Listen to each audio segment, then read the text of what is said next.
하늘에 계신 우리 아버지여, 이름이 거룩히 여김을 받으시오며 나라가 임하시오며 뜻이 하늘에서 이루어진 것 같이 땅에서도 이루어지이다.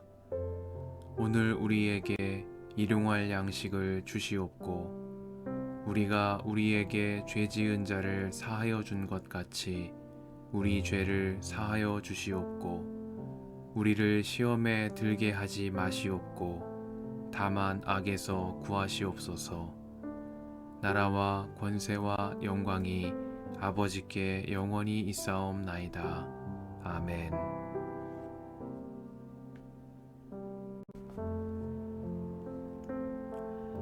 요단강 서쪽에 있는 아모리 사람의 모든 왕과 해변에 있는 가나안 사람의 모든 왕이 주님께서 이스라엘 자손 앞에서 그들이 요단강을 다 건널 때까지 그 강물을 말리셨다는 소식을 듣고 간담이 서늘했고 이스라엘 자손 앞에서 아주 용기를 잃고 말았다. 그때 주님께서 여호수아에게 말씀하셨다. 너는 돌칼을 만들어 이스라엘 자손에게 다시 할례를 베풀어라.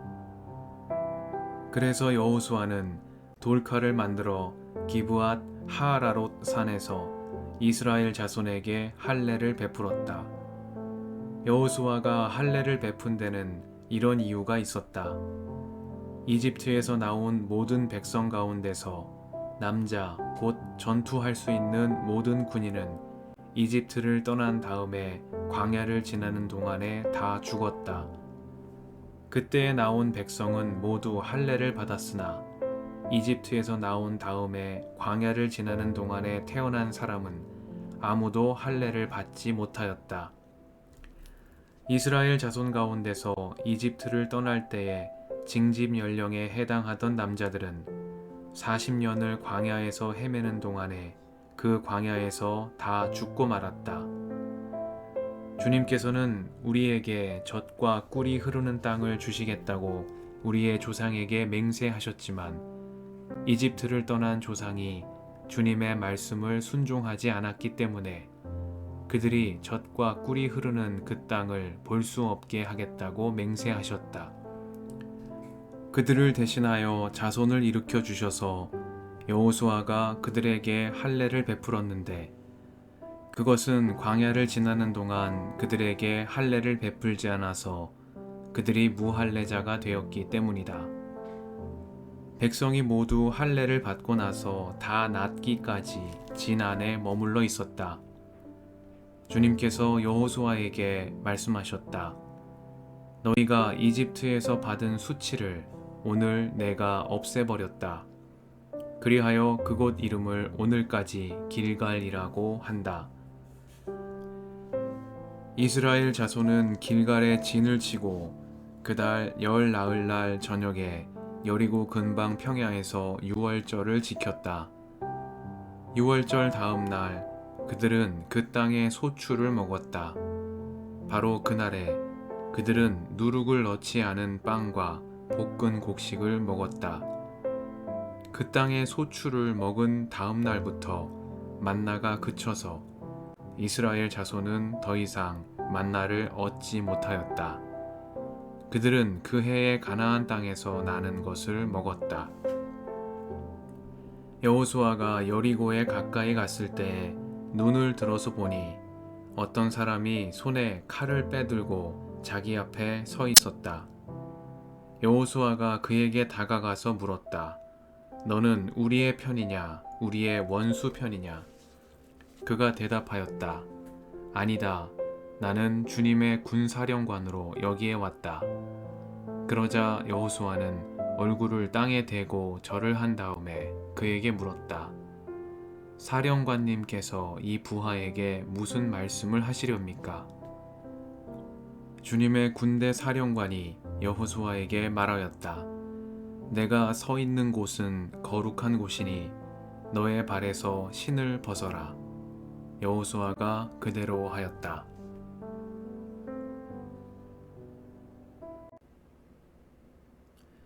주님의 은총과 평화가 이 저녁에 여러분과 함께 하시길 빕니다.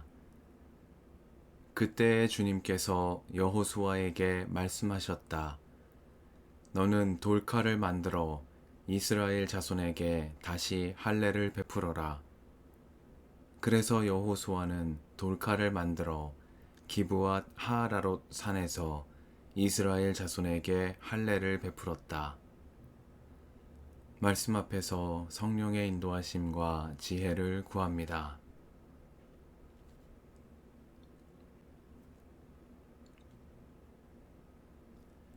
여호수아기 5장은 여리고 성 전투에 나서기 전에 있었던 일들을 전하고 있습니다. 이 장은 세 개의 이야기로 구성이 되어 있습니다. 첫째는 이스라엘 자손이 길갈에서 할례를 받은 이야기. 둘째는 가나안 땅에 들어가 유월절을 지내고 그 땅의 소출을 먹은 이후에 만나가 그친 이야기. 그리고 마지막은 여호수아가 손에 칼을 든 주님의 군사령관을 만난 이야기입니다. 이 가운데에서 오늘은 이스라엘 백성이 길갈에서 할례를 받은 이야기에 주목해 보고자 합니다. 여리고 동편에 있는 길갈은 요단강을 건넌 이스라엘 백성이 이때의 일을 기억하여 자손들에게 전하고자 12개의 돌로 기념비를 세운 장소입니다. 주님께서는 이곳에서 여호수아에게 이스라엘 자손에게 다시 할례를 베풀라고 명하셨습니다.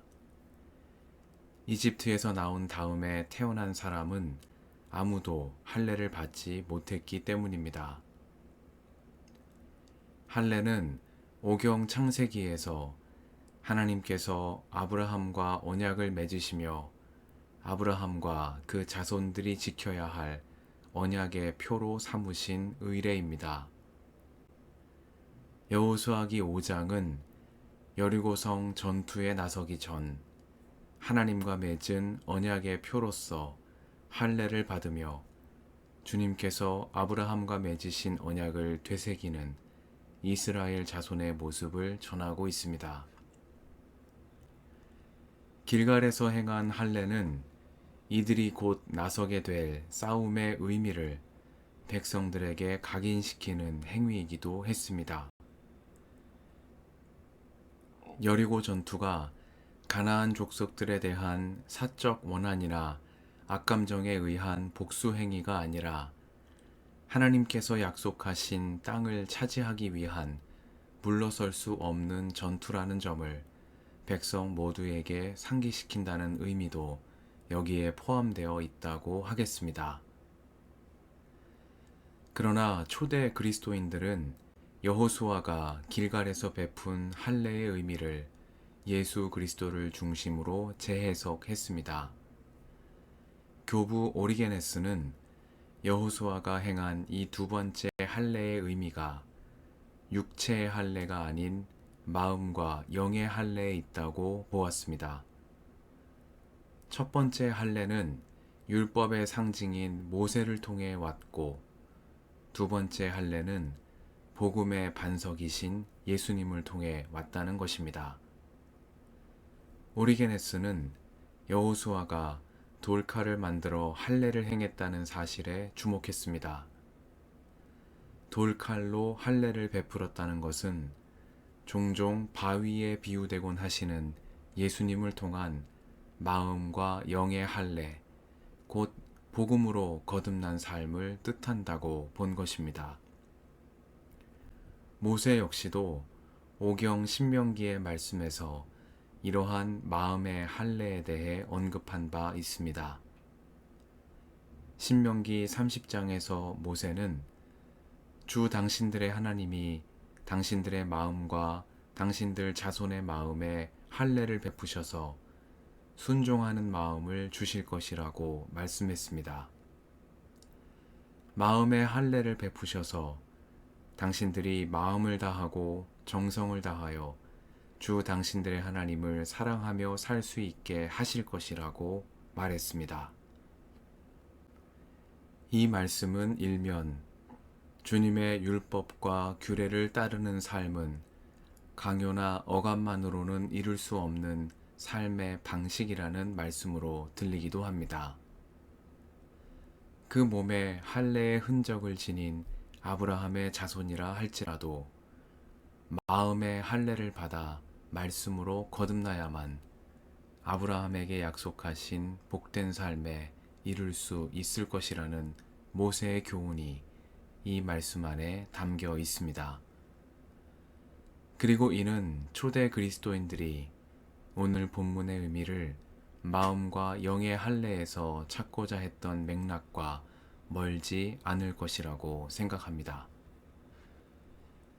우리는 성부와 성자와 성령의 이름으로 받은 세례를 통해 그리스도께 속한 이들로 거듭났습니다. 그러나 우리가 받은 세례가 육체의 할례와도 같은 외적인 징표에 머물러 있지는 않은지 돌아봅니다.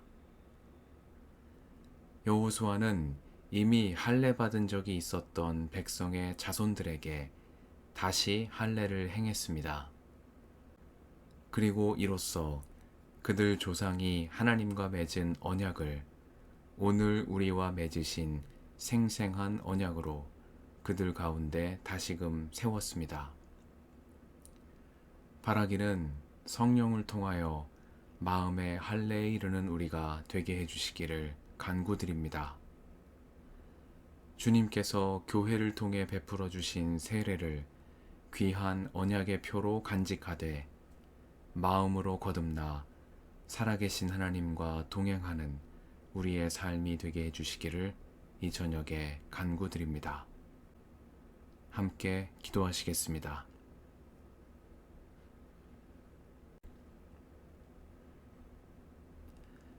주님, 오늘도 이 저녁을 허락하시니 감사합니다.